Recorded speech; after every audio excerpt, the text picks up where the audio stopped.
Hi Aquarius! Welcome po sa ating channel at ito ang daily gabay tayo reading for February 10, 2025. Please be reminded kung naka-resonate kayo, comment down. Kung hindi kayo naka-resonate, ibigay niyo po sa iba kasi channel reading po ito. This is for you Aquarius ngayong February 10, 2025.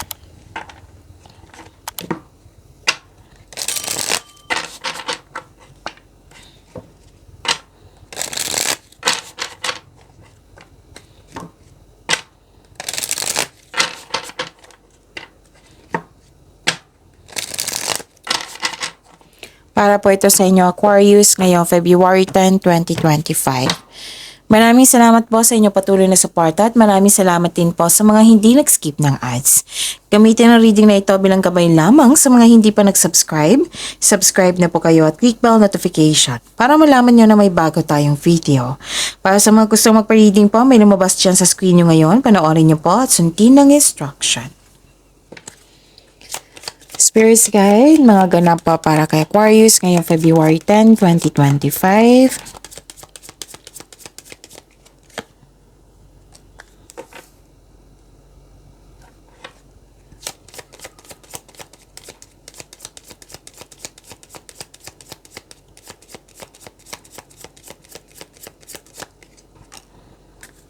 Aquarius.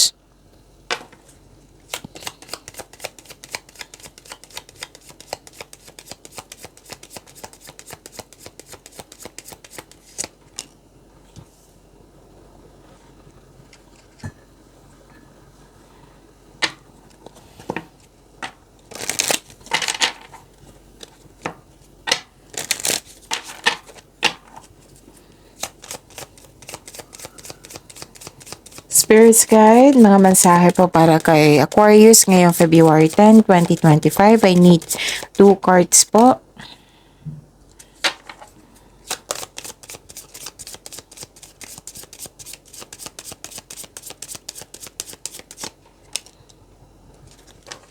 Aquarius, ngayong February 10, 2025, may dumating, may parating, may dumating na pera.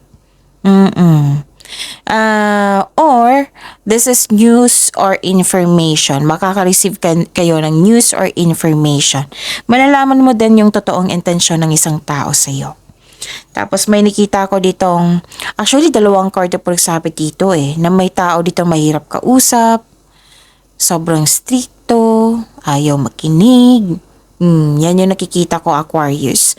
At saka nagkaroon ng hardship, yung nahihirapan ka, pero nag-let go ka, tinulungan mo yung sarili mo at nagkaroon ng letting go at nagkaroon ng transformation. Ito yung sinabi dito na kasi may sabi dito na closure.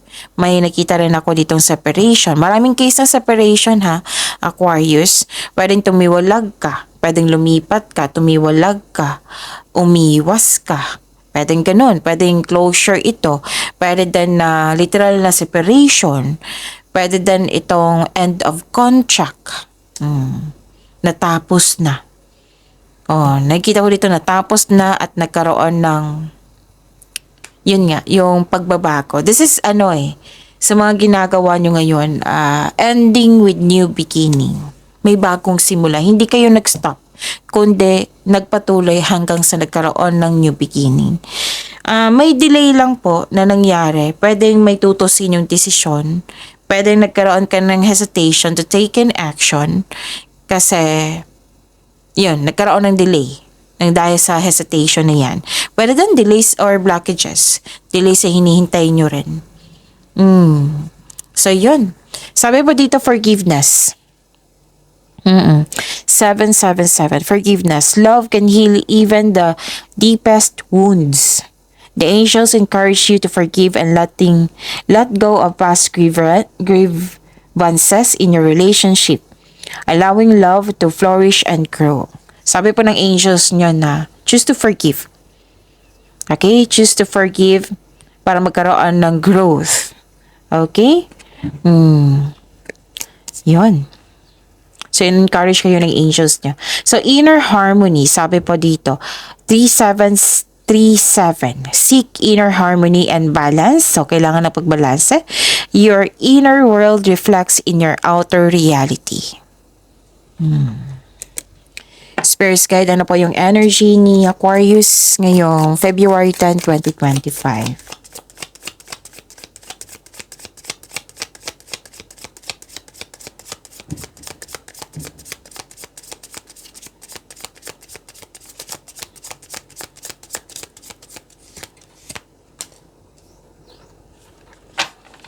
And the clarification of this card po.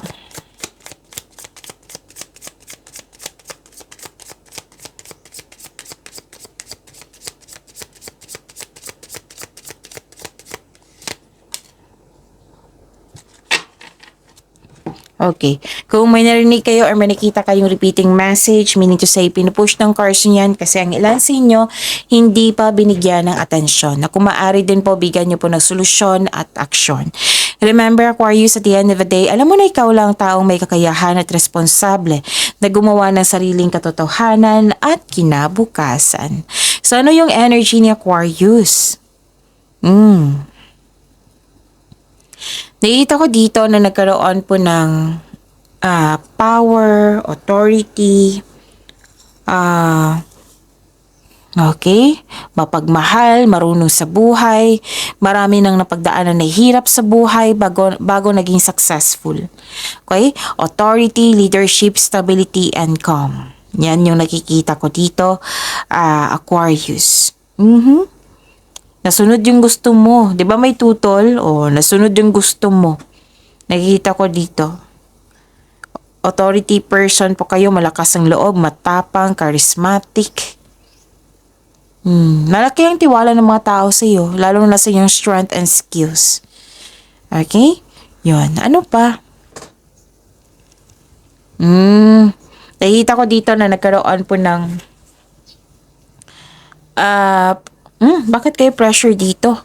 Exhausted and pressure kayo dito. Pinipressure mo yung sarili mo. Parang may ayaw kayong tapusin. May nakita ko ditong ayaw mong tapusin. Pwedeng sa isang bagay, sa trabaho, sa sitwasyon mo ngayon, sa connection sa isang tao. Pinipressure mo yung sarili mo. O naging perfectionist po daw kayo kaya kayo na burnout. Para hindi po daw kayo ma-burnout, Aquarius, sabi po ng card, subukang kunin mo lamang kung ano ang maari mong kunin. Huwag po daw kayo mag-say yes ng yes kung hindi naman akma sa inyong schedule. Kasi nakikita ko talaga dito na pinipilit mo kaya kayo na burnout. Na pinipilit mo na hindi siya akma sa inyong schedule. Nape-pressure kayo. So, subukang kunin mo lamang kung ano ang maari mong kunin para hindi kayo ma-pressure. So, don't push yourself so hard, Aquarius. Okay? Wag po daw kayo magpapekto sa intriga. At mag-ingat din po daw kayo sa taong manloloko. Sabi po ng card niya po. Spirits Guide. Career and money po ni Aquarius ngayong February 10, 2025.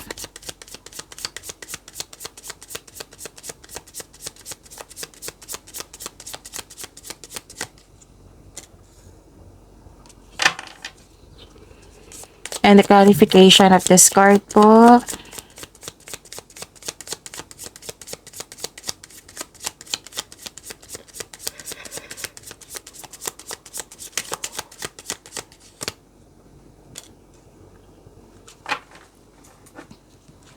Okay. Sa inyong career and money po, kailangan ko uminom ng tubig. Saglit lang po. Okay. Kailangan nyo ng mahabang pasensya, Aquarius. Kasi may delay. Diba lumabas siya sa oracle cards nyo, lumabas din siya sa tarot cards nyo. Pero ang delay nito, hindi naman yan cancela And ang delay nito is a success. Yes. Delayed success po ito, Aquarius. So, at least alam nyo kung ano yung delay, diba? Success. Tapos, ang delay, hindi naman yan cancela, kundi kailangan mo lang maghintay. Kailangan nyo lang magbigay ng unawa. Okay?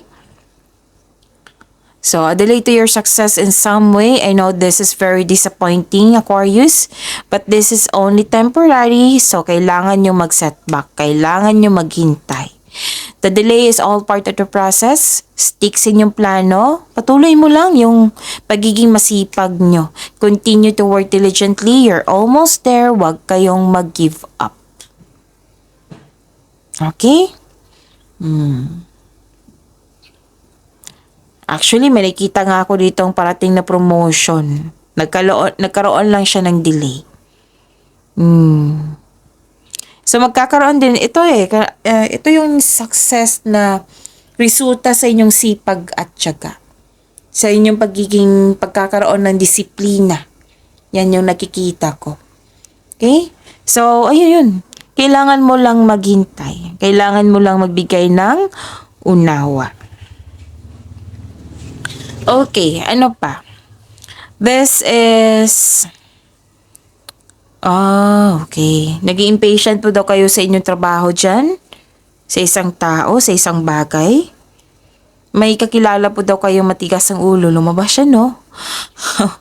Yung ayaw makinig. So, 3 card na po nagsabi dito from your oracle cards na lumabas dito yung 2 card dito na may problema kayo sa isang tao na matigas ang ulo, ayaw makinig, mahirap kausap. Andito rin siya sa career and money nyo. At actually, may nakita ko dito, pwedeng kayo ang humihingi ng atensyon or yung taong yun humihingi ng atensyon. May nakita kong ganyan. May humihingi ng atensyon. Pwedeng kayo ito or pwedeng yung isang tao dyan. So, this card asks you to not surrender. Huwag kayong susuko, gaano man ang kahirap ang pagsubok. May darating pang success. So yan. Mag-focus tayo sa makontrol nyo. Aquarius, okay? Ano pa? Spirits guide, love life, self-love, partnership, and romance ni Aquarius ngayong February 10, 2025.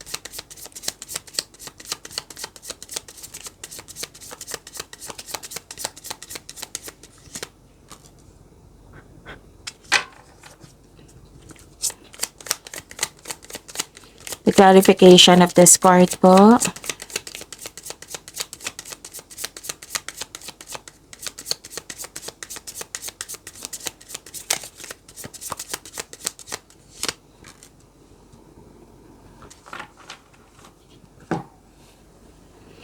Okay. Maraming salamat po sa patuloy na tiwala, suporta sa ating channel. At maraming salamat din po sa mga hindi nag-skip ng ads. Okay. Nagkaroon ng pag-alala dito. Aquarius, worried kayo, nagkaroon ng anxiety. Ang hirap niyan.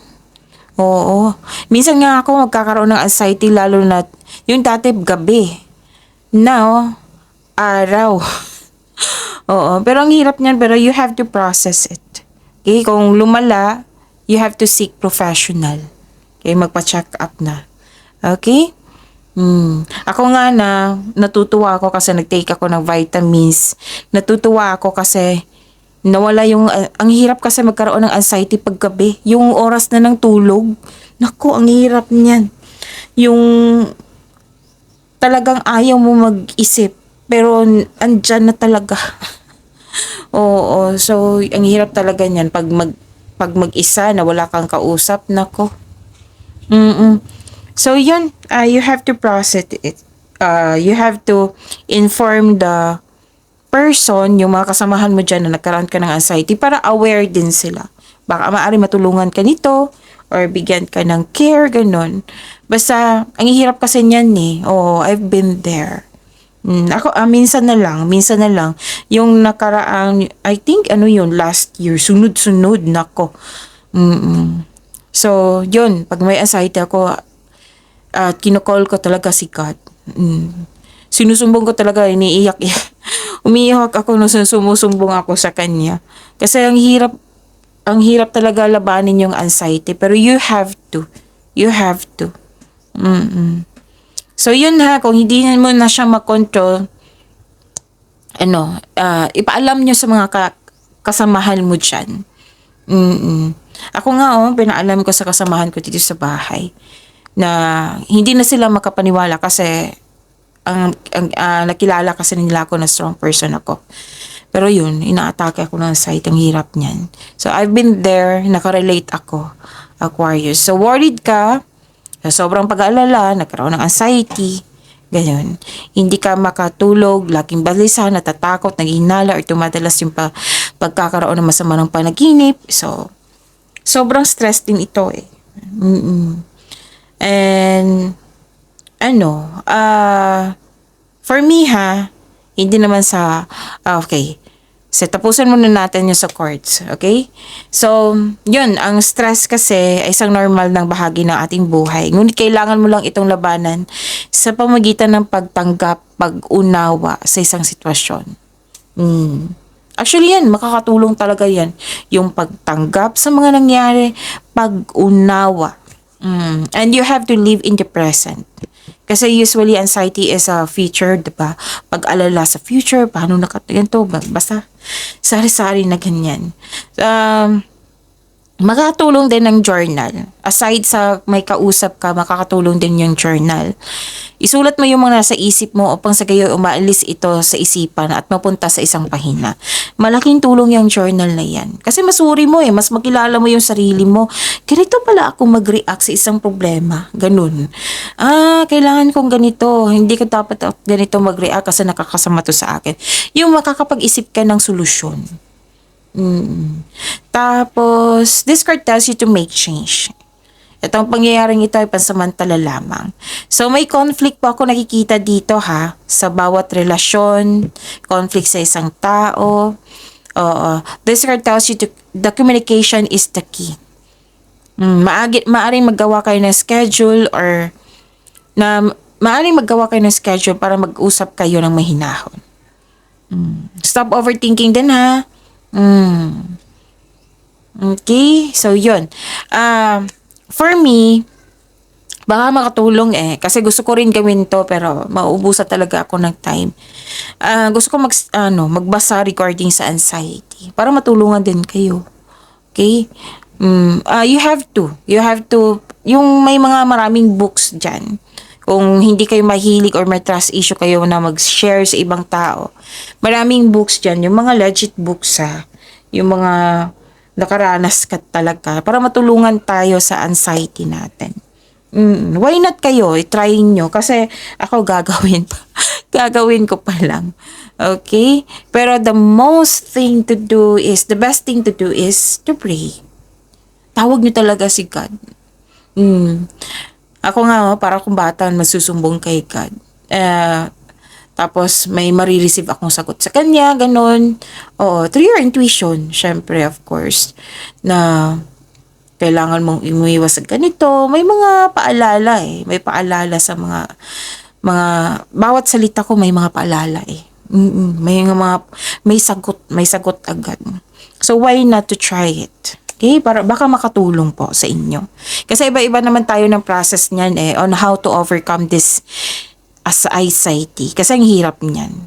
Or anxiety or pag-alala. Okay? Ano pa? I think yun na. Meron pa. Oo. Nakikita ko rin dito na nagkaroon po ng silver. This is good. Very good Aquarius. Silver linings, moving on. This is a hope sign. Naka-move on ka na sa lahat ng unos nagdaan. Natanggap mo na ang mga nangyari. Pinatawad mo na yung sarili mo, sila, sitwasyon. This is healing and growth. Ganda pala. Ang ganda po. So, yun. Pag-imanin nyo po yung blessings sa pinigay sa inyo. Aquarius, see you tomorrow. Please like, subscribe, and click the button for notification para updated po kayo sa daily tarot reading natin. Maraming salamat po.